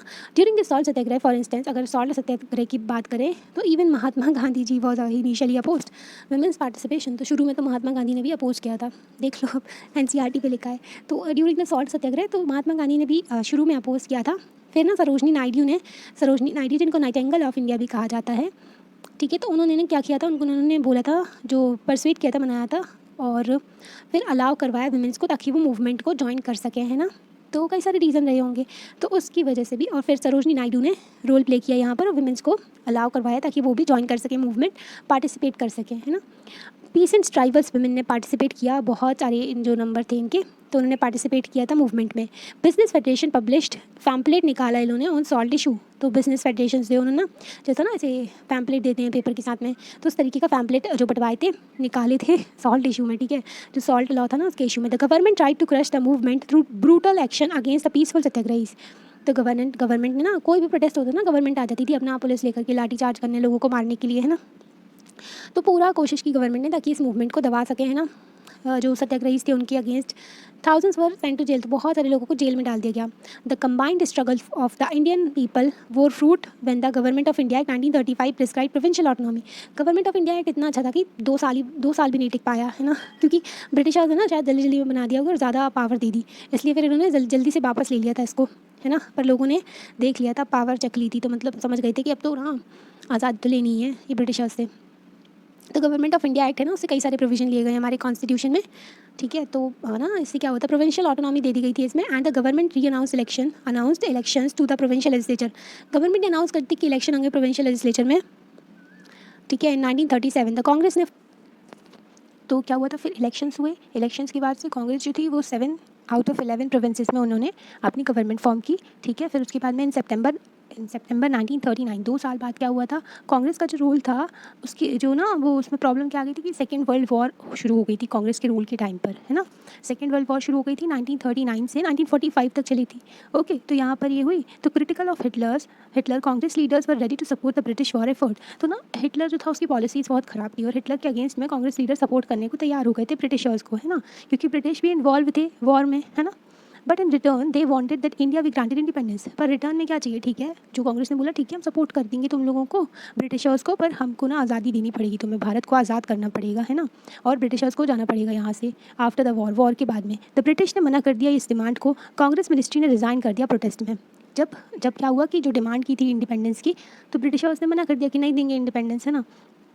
तो कांग्रेस जो मिनिस्ट्रीज थी ना उन सब ने रिज़ाइन कर दिया था प्रोटेस्ट के तौर पे, ओके। फिर ये देखो, ये पिक्चर दी गई है सरोजनी नायडू की विद महात्मा गांधी पेरिस में 1931 में। Active in the national movement since early 1920s, Naidu was a significant leader of the Dandi march में बहुत ही इंपॉर्टेंट लीडर थी, इन्होंने रोल प्ले किया था अपना। She was first Indian women to become the president of Indian National Congress. ये first Indian women थी, इससे पहले भी एक वुमेन बन चुकी थी पर वो इंडियन नहीं थी, एनी बेसेंट थी, वो कांग्रेस की प्रेसिडेंट बन चुकी थी। और फर्स्ट इंडियन जो वुमेन जो थी जो कि इंडियन नेशनल कांग्रेस की प्रेसिडेंट बनी थी वो सरोजनी नायडू थी 1925 में, ओके। प्रोविंशियल ऑटोनॉमी क्या होता है कि capacity of the provinces to make relatively independent decisions while remaining within the federation, okay. इसका मतलब होता है कि जैसे कि स्टेट्स हैं वो बाहर तो नहीं निकलेंगे फेडरेशन से, है ना, एक फेडरल यूनिट बना हुआ है, स्टेट्स की भी ऑटोनॉमी है कि वो अपने रीजन में रूल वगैरह और जो भी लॉ है वो बना सकें, है ना। और बाकी यूनियन गवर्नमेंट तो है ही, और सारे स्टेट मिलकर के एक फेडरेशन बनता है ना, तो वो कहलाता है, ओके। अभी यहाँ पर क्विट इंडिया मूवमेंट का बताया गया अगस्त 1942 में। तो डेमोन्स्ट्रेशन किए गए थे, demonstrators clashed with the police everywhere. तो मतलब जो पुलिस थी ना बहुत ब्रूटल थी, मारा करती थी, तो जो भी प्रोटेस्ट करने आते थे उनको, है ना। तो मैनी थाउजेंड्स वर अरेस्टेड, बहुत सारे हज़ारों लोगों को अरेस्ट किया गया था और हज़ारों लोग मारे गए थे इसमें, और बहुत सारे जख्मी हुए थे, घायल हो गए थे, है ना। ये देखो, ये पिक्चर दी गई है। और फिर यहाँ पर क्विट इंडिया मूवमेंट और उसके बाद का दिया गया है। तो पहले सुभाष चंद्र बोस जी के बारे में पढ़ लेते हैं। सुभाष चंद्र बोस जो ये देखो उनकी पिक्चर दी गई है, ठीक है। तो ये जो थी ना रेडिकल नेशनलिस्ट थी, रेडिकल नेशनलिस्ट सुभाष चंद्र बोस जो थे रेडिकल नेशनलिस्ट थे। मतलब क्या था कि ये जो मॉडरेट नहीं थे, ये जो आज़ादी चाहिए चाहे वायलेंस भी हो जाए तो भी, ठीक है। मतलब कि बोस जो थे did not share Gandhi ideal of अहिंसा। बोस जो थे गांधी जी कहते थे कि अहिंसा ही चाहिए, ठीक है, अहिंसा से ही होना चाहिए, ओके। पर जो बोस थी ना सुभाष चंद्र बोस, उन्होंने रिस्पेक्ट करते थे वो गांधी जी का, और उन्होंने गांधी जी को फादर ऑफ द नेशन बोला था। इन जनवरी 1941 ही secretly left his Calcutta home. तो जनवरी 1941 में उन्होंने अपना कैलकाटा में जो घर था वहाँ छोड़ करके वो सिंगापुर गए, फिर जर्मनी गए, है ना, सिंगापुर गए, फिर जर्मनी गए वहाँ से। और उन्होंने क्या किया, फिर हिटलर से भी मिले थे वो, मतलब कि बातचीत की थी कि हमें सपोर्ट करें वो आज़ादी के लिए, है ना, क्योंकि ब्रिटिशर्स के अगेंस्ट था ना हिटलर, तो इसलिए। और फिर इन्होंने अपनी आज़ाद हिंद फ़ौज शुरू करी थी, और द इंडियन नेशनल आर्मी भी कह सकते हो आप, ताकि इंडिया को फ्री करा सकें ब्रिटिश कंट्रोल से। 1944 में जो इंडियन नेशनल आर्मी जो थी, try to enter the India through Imphal. Imphal जो था, इम्फाल मणिपुर में था, एंड कोहिमा नागालैंड में था, ठीक है। तो वहाँ से एंटर करने की कोशिश की थी इन्होंने, ठीक है, जो इंडियन नेशनल आर्मी थी, ताकि ब्रिटिशर्स को हरा करके वहाँ से वो अपने भारत को आज़ाद करा सकें। इंडियन नेशनल आर्मी के जो मेंबर्स थे उनको ना जेल हो गई थी बाद में, जब ये बोस सर जो थे जो बोस जी थे जी, सॉरी, तो जो थे ना वो गए थे जापान जा रहे थे कि ताइवान जा रहे थे, तो वहाँ पर ना उनका जो प्लेन क्रैश हो गया था, तो उनकी डेथ हो गई थी, है ना। तो उस टाइम पर फिर इंडियन नेशनल कांग्रेस जो थी ना, सॉरी आर्मी थी, जो उनको ना जेल में डाल दिया गया था, फिर उनको ट्राइड किया गया था, मतलब कि जो उनके ऊपर ट्रायल चला था कोर्ट में। पीपल अक्रॉस द कंट्री, जो पीपल जो थे पूरे देश में से, तो ना वो बाहर निकले अपने घरों से, और फिर पार्टिसिपेट किया मूवमेंट में कि इंडियन नेशनल जो आर्मी है ना उनका ट्रायल ना हो। तो फिर क्या हुआ था कि इंडियन नेशनल जो आर्मी थी ना उनको फ्री छोड़ा जाए, ऐसा बोला। पता है, ये भी डर था कि अगर जापान और जर्मनी के साथ में मिलकर भी आज़ादी ली, हो सकता है कि जापान उस टाइम पर बहुत पावरफुल कंट्री था और बहुत ही ना मतलब अग्रेसिव था, तो बहुत सारे रीजन में उसने कंट्रोल कर लिया था। मे बी वो इंडिया तक कंट्रोल कर लेता, कॉलोनी बना लेता, तो है ना, तो ये भी डर था। Quit India movement and later, Mahatma Gandhi ने डिसाइड किया था कि एक नया फेस लेकर के आएंगे मूवमेंट में against British in the middle of the second world war. जब ही ना सेकेंड वर्ल्ड वॉर चल रही है, उसके बीच में एक नया मूवमेंट लेकर के आएंगे, महात्मा गांधी ने डिसाइड किया था, ठीक है। और लेकर आए थे, ओके, शुरू किया था, British must quit the India immediately, और ब्रिटिश को ना क्विट करना पड़ेगा इंडिया को। और पीपल को कह दिया था उन्होंने, सारे लोगों को, कि do or die in your effort to fight the British. तो अगर करो या मरो, जब भी आप फाइट कर रहे हो ब्रिटिशर्स से, है ना, but you must fight non violently, मतलब कि वायलेंस का यूज़ नहीं होना चाहिए। गांधी एंड अदर लीडर्स जो थे, तो उनको जेल में डाल दिया गया था, तो मूवमेंट जो था ना लीडरलेस बन गया था। It specially attracted peasants and youth who give up their studies to join. तो पीसेंट्स जो थे और यूथ भी थे, जिन्होंने अपने जो यूनिवर्सिटीज़ वगैरह में और स्कूल्स में पढ़ा करते थे, तो उन्होंने अपनी स्टडीज़ छोड़ दी थी और मूवमेंट को ज्वाइन किया था। कम्युनिकेशंस एंड सिंबल्स, तो बहुत ही लार्ज स्केल पे ये मूवमेंट हुआ था, जिसमें बहुत सारे लोगों ने इसको ज्वाइन किया था। Communications and symbols of state authority were attack, जो भी सिंबल्स थे कम्युनिकेशन के, और कम्युनिकेशन के जो एरियाज थे जो भी ब्रिटिशर्स के, तो उनके ऊपर अटैक किया गया, ठीक है, कंट्री में। इन many areas the people set up their own government, कई सारे एरियाज में पीपल ने अपनी खुद की गवर्नमेंट बना दी लोगों ने, और थोड़ा थोड़ा ये वॉयलेंट भी होता जा रहा था। फर्स्ट रिस्पॉन्स में ब्रिटिश ने ना बहुत ज़्यादा सीवियर रिप्रेशन किया, बहुत ज़्यादा लोगों के ऊपर ब्रूटली अटैक किया। उसमें ना 1943 के एंड में 90,000 पीपल्स को अरेस्ट कर लिया था, 90,000 लोगों को अरेस्ट कर लिया गया, समझ रहे हो, 90,000 बहुत बड़ा नंबर होता है। अराउंड 1000 किल, तो 1000 से ज़्यादा लोगों की तो डेथ हो गई थी पुलिस फायरिंग में, जो फायर करी थी उन्होंने गोलियाँ। In many areas orders were given to machine gun crowd from planes, तो मतलब ऐसा भी उन्होंने ना, ब्रिटिशर्स ने प्रोटेस्ट को ख़त्म करने के लिए ऐसे भी ऑर्डर दिए थे कि मशीन गन का यूज़ करो क्राउड के ऊपर। आप सोच रहे हो, मशीन से धड़ गोलियाँ निकलती हैं, है ना। The rebellion however ultimately brought the British Raj to its knees. तो फिर ना रिवेलन की वजह से क्या हुआ था, ब्रिटिश राज जो था, ब्रिटिशर्स जो थे वो ना अपने घुटने पे आ गए थे, ऐसा भी बोला गया, है ना। टुवर्ड्स इंडिपेंडेंस एंड पार्टीशन, अब इंडिपेंडेंस एंड पार्टीशन की तरफ। मीनवाइल इन 1940 मुस्लिम लीग ने ना पार्टीशन का रेजोल्यूशन डिमांड कर लेकर के आ गए थे। उसमें क्या था, इंडिपेंडेंट स्टेट चाहिए उनको मुस्लिम्स के लिए in north west and eastern part of the country. अब ये देखो, हमारा जब ये भारत है ना, बनाते हैं, ठीक है, थोड़ा सा, है ना, तो ये वाला नॉर्थ वेस्ट वाला पार्ट, और जो ऐसे जाते हैं ना, यहाँ सिक्किम पड़ता है, फिर नीचे वेस्ट बंगाल, और फिर यहाँ पर बांग्लादेश पड़ता है, तो वो ईस्ट बंगाल वाला पार्ट, उसको ये लोग चाहते थे कि इंडिपेंडेंट स्टेट बने वो मुस्लिम्स के लिए, है ना। The resolution did not mention partition और पाकिस्तान, तो रेजोल्यूशन में ना ये मेंशन नहीं था कि पार्टीशन होना चाहिए, पाकिस्तान होना चाहिए, है ना, ये सब नहीं था। Why did the league ask for autonomous arrangement for the Muslim of the sub continent, तो ऐसा क्यों उन्होंने डिमांड किया। एक तो कुछ तो पॉलिटिकल मोटिव भी था, है ना, और कुछ जो था जो पावर का भी था ना, पावर हंग्री भी थे वो लोग, इसलिए भी। फ्रॉम द लेट 1930s से ही अगर देखें, League begin viewing Muslim as a separate nation from Hindus, तो 1930 से ही जो मुस्लिम लीग थी ना, वो अलग से ही देखने लगी थी मुस्लिम नेशंस को फ्रॉम हिंदू से। इन डेवलपिंग दिस नोशन, तो ये तो ना एक रिफ्ट तो क्रिएट हो गया था, है ना, मतलब एक ना गांठ बढ़ चुकी थी, ठीक है। फिर influence by the history of tensions, तो कुछ उन्होंने हिस्ट्री में भी देखा कि टेंशन वगैरह होती रहती है हिंदू मुस्लिम के बीच में। 1920s से 1930s तक जो टेंशन वगैरह कभी कभी हो जाती थी, ठीक है। तो यहाँ पर ना more importantly the provincial election, तो इलेक्शन आए हुए थे 1937 में, तो उस टाइम पर गवर्नमेंट फॉर्म हुई थी ना, कांग्रेस ने फॉर्म की थी, बताया था ना। फिर मिनिस्ट्रीज ने रिज़ाइन कर दिया था क्योंकि डिमांड जो इंडिपेंडेंस नहीं दे रहे थे ना ये ब्रिटिशर्स। तो क्या हुआ था कि 1937 में कन्विंस्ड हो गई थी लीग कि मुस्लिम जो है ना वो माइनॉरिटी में है, इसलिए उनको जो ना क्या कहते हैं, they would always have to play a second fiddle in any democratic structure, इसलिए उनको सेकंड जो एक रोल प्ले करेंगे वो, बस इसलिए ना, एक तो हम बता रहे ना पॉलिटिकल जो लोग थे ना वो पावर हंग्री थे, इसलिए भी भला जो लोकल पीपल थे वो क्यों चाहेंगे कि हमारा घर बार छूटे, हम अलग हो जाए, है ना। तो ये सब जो ग्रुप था ना उनका पॉलिटिकल, तो उसकी वजह से हुआ था। इट फियर दैट मुस्लिम में इवन गो अनरिप्रेजेंटेड, तो इनको लगता था कि मुस्लिम जो है वो अनरिप्रेजेंटेड रह जाएंगे। The Congress rejection of the leagues desire, तो कांग्रेस ने रिजेक्ट कर दिया था ये जो लीग की डिज़ायर थी to form a joint Congress League government in the United Province. तो यूनाइटेड प्रोविंस जो कि यूपी में है, वहाँ पर क्या करना है, कांग्रेस की अलग और जो लीग की अलग, तो इन दोनों को कोalition बना के जॉइंट ये लोग क्या करेंगे, जो वहाँ पर गवर्नमेंट बनाएंगे 1937 में। तो ये जो था ना ये डिमांड को उन्होंने मना कर दिया कांग्रेस ने, ठीक है। तो 1937 में इससे ना ये लोग लीग जो थी थोड़ा थोड़ा चिढ़ गए थे, है ना। तो कांग्रेस का फेलियर हो गया था कि वो मोबिलाइज़ कर पाए मुस्लिम मासेस को 1930s। तो 1930s के टाइम पर अगर देखें तो मुस्लिम मासेस को अट्रैक्ट भी नहीं कर पाए थे। तो इसकी वजह से लीग को एक ना वो मिल गया था, एज मिल गया था to widen its social support, ताकि उनको सपोर्ट मिल जाए और ज़्यादा। Its sought to enlarge its support in early 1940s। तो 1940s में भी इनका सपोर्ट बढ़ गया था, जब कांग्रेस लीडर्स जो थे ना जेल में थे तब भी। जब कांग्रेस लीडर जेल में चले गए तो उन लोगों को और मिल गया था लीग को कि वो लोगों को भड़का सके, है ना। Eight the end of the war के एंड में 1945 में ब्रिटिश ने ओपन नेगोशिएशन किया बिटवीन कांग्रेस के साथ में, लीग के साथ में, और themselves for the independence of India के लिए बातचीत की इन्होंने लीग और कांग्रेस के साथ में। द टॉक जो भी बातचीत हुई ना फेल हो गई, because league saw itself the sole spokesperson of India's Muslim. देखो इंडियन नेशनल कांग्रेस में भी बहुत सारे मुस्लिम रिप्रेजेंटेटिव थे, है ना। जो मुस्लिम लीग थी वो ना ऐसा दिखाती थी कि वही है जो स्पोक पर्सन जो बोलने के लिए इंडिया के मुस्लिम के लिए, इसलिए जो बातचीत हुई ना वो फेल हो गई। तो कांग्रेस को not accept this claim since a large number of Muslim still supported them. तो कांग्रेस ने ये क्लेम जो था ना कि वही जो है लीग बस है इंडिया के मुस्लिम्स के लिए, तो ये क्लेम को उन्होंने सपोर्ट नहीं किया, क्योंकि बहुत सारे मुस्लिम जो थे सपोर्ट करते थे इंडियन नेशनल कांग्रेस को भी। Election to the provinces were again held in 1946। तो इलेक्शन हुए प्रोविंसेस में 1946 में, ठीक है। तो कांग्रेस डिड वेल, तो उनका अच्छा खासा रहा। तो general constituencies and well in the general constituencies, but league जो थी ना सक्सेस नहीं हो पाई थी। League success in the seat reserve for Muslim, जिस पे मुस्लिम की सीट रिजर्व थी वहीं पर सक्सेस हो पाई थी, ठीक है, अच्छे से। It persisted with the demand for Pakistan, फिर उन्होंने डिमांड शुरू कर दी थी जो आगे चल के आई, जो कि पाकिस्तान की। इन मार्च 1946 ब्रिटिश कैबिनेट ने 3 मेंबर का एक मिशन भेजा दिल्ली में, कैबिनेट मिशन भी कहते हैं इसको, ताकि एग्जामिन कर सकें, जो देख सकें डिमांड जो की गई है, to suggest suitable political framework for free India. तो एक पॉलिटिकल फ्रेमवर्क भी ला सकें जो फ्री इंडिया के लिए, क्योंकि आज़ाद हो जाएगा जब देश, तो फिर आगे कैसे चलाना है ना देश को, इतना बड़ा देश है आपका, तो उसको कैसे चलाना है। This mission suggested the India should remain United. तो ये जो मिशन जो था उन्होंने सजेस्ट किया कि इंडिया को यूनाइटेड ही रहना चाहिए, क्योंकि ब्रिटिशर्स भी देख रहे थे ना कि वर्ल्ड में उनकी थोड़ी बेइज्जती हो जाती कि गए भी तो तोड़ के गए देश है ना, ऐसा कुछ।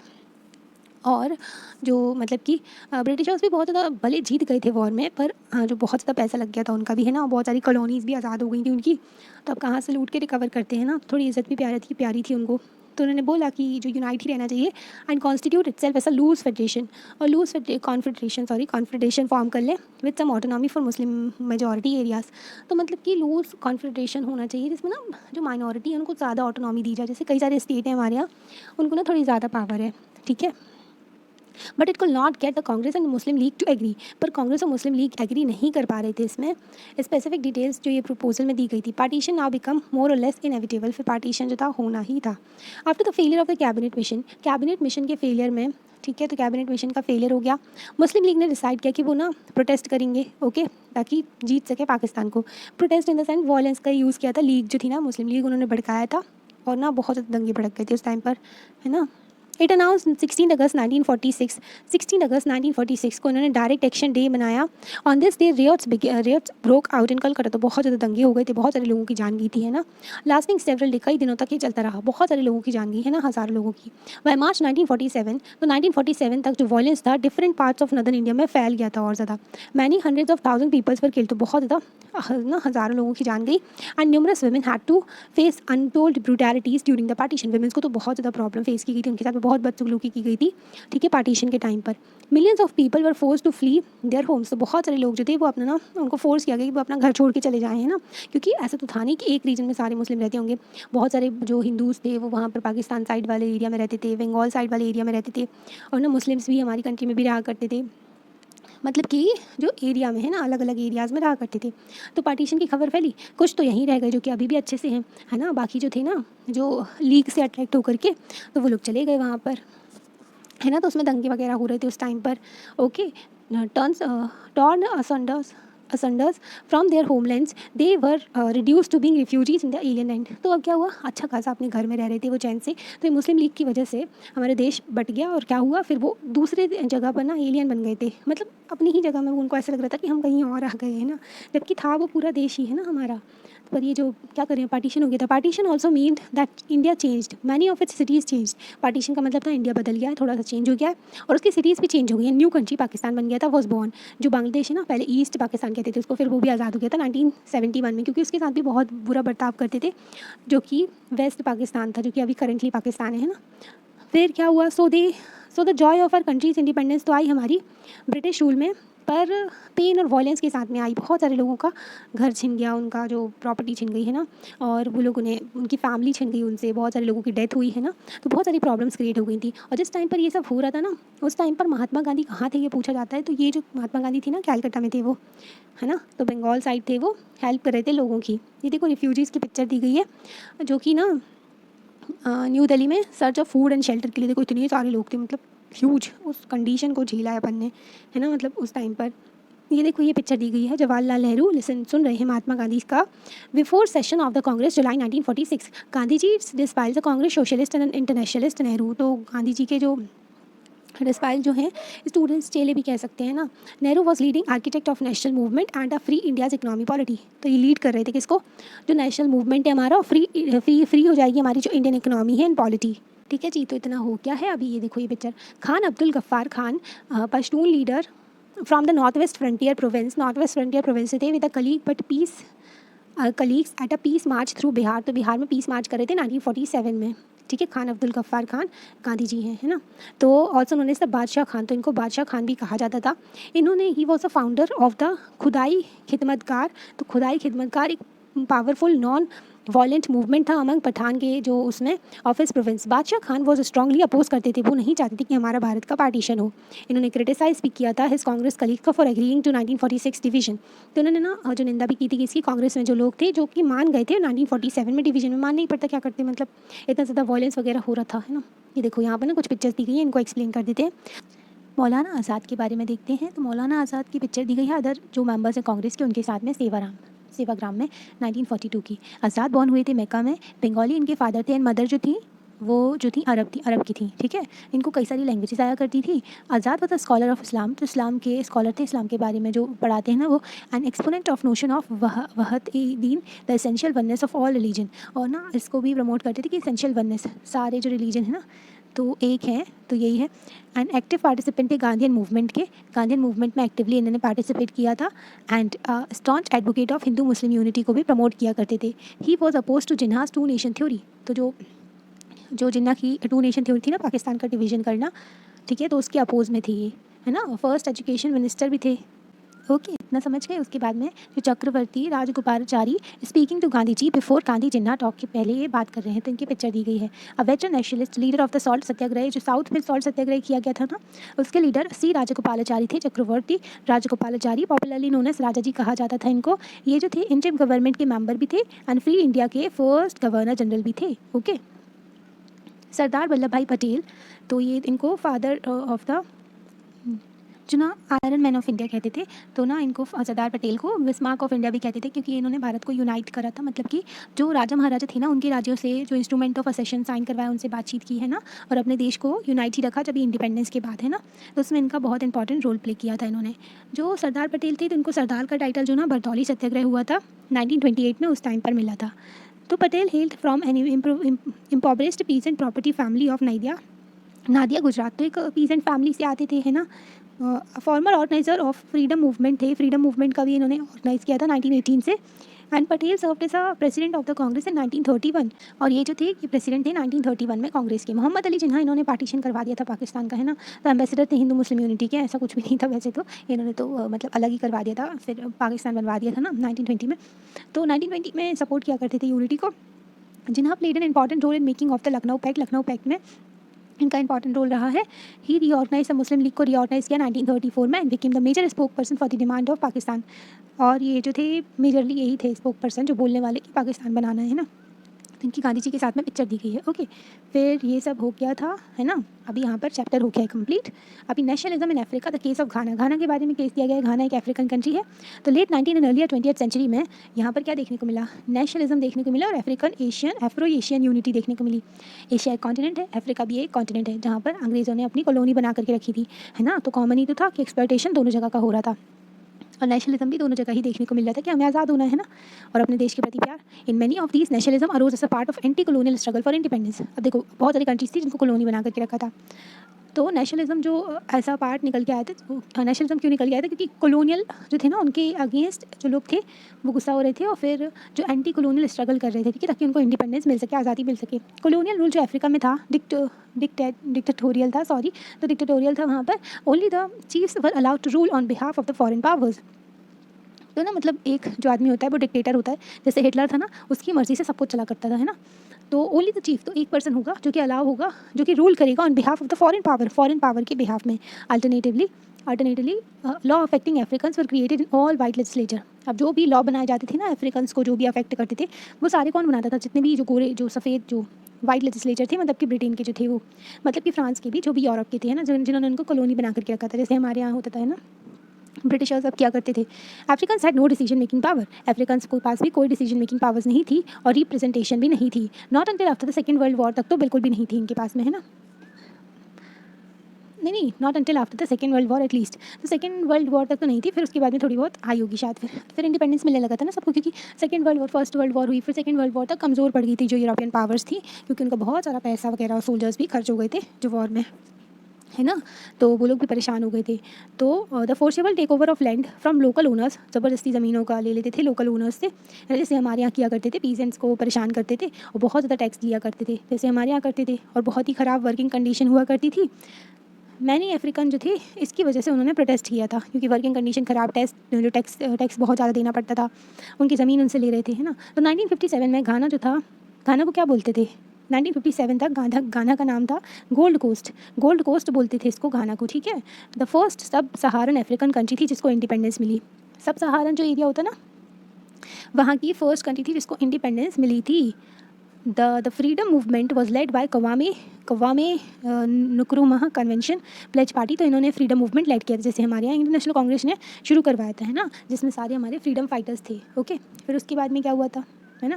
तो इन्होंने क्या किया था, स्ट्राइक की, बॉयकॉट किया, मास रैलीज निकाली, जैसे हमारे यहाँ हो रहा था, सिमिलर है सारा कुछ, है ना। इन 1951 दिस पार्टी की जो थी इलेक्टोरल विक्ट्री हुई 1951 में। इन्होंने अपोज किया एग्जिस्टिंग सिस्टम जो चल रहा था इनके यहाँ ब्रिटिश रूलर्स का, had allowed chiefs to nominate representative to the legislature. तो ये जो पहले का सिस्टम चला था जिसमें चीफ हुआ करता था ब्रिटिश लेजिस्लेचर, जो कि चीफ को अपॉइंट करते थे, और फिर चीफ जो होता था वो नॉमिनेट करता था रिप्रेजेंटेटिव्स का, जो भी कुछ चाहेगा ना वही इंसान वहाँ पर बैठ पाएगा, है ना। जो लॉ मेकिंग में, है ना, रिप्रेजेंटेटिव जो होगा लेजिस्लेचर लॉ मेकिंग, है ना। It press the British to grant a legislature that contained no nominated or special members and won this demand in 1954। तो इन्होंने प्रेस किया था ब्रिटिश को कि वो ग्रांट करे लेजिस्लेचर दैट, जिसमें ना वो वाली लेजिस्लेचर इनको मिले, ऐसी हो इनका लेजिस्लेटिव जो होते हैं ना, मतलब कि लॉ मेकिंग यूनिट होता है तो वो इस तरीके का होना चाहिए जिसमें कोई भी नॉमिनेटेड स्पेशल मेंबर ना हो, है ना, ऐसी लेजिस्लेचर होनी चाहिए। और ये वाली जो डिमांड थी इनकी एक्सेप्ट कर ली गई थी 1954 में। इलेक्शंस हुए नए लेजिस्लेटिव काउंसिल के 1956 में। कन्वेंशनल पीपल पार्टी जो कि इनकी थी, है ना, तो वो जीत गई, एंड दस paving the way for the proclamation of an independent nation name घाना। फिर घाना नाम पड़ गया इसका और ये इंडिपेंडेंट हो गया, है ना। फिर चैप्टर हो गया है कंप्लीट। आपको कैसा लगता है आप लाइक करके बता सकते हैं, चैनल को सब्सक्राइब भी कर सकते हैं। Thank you.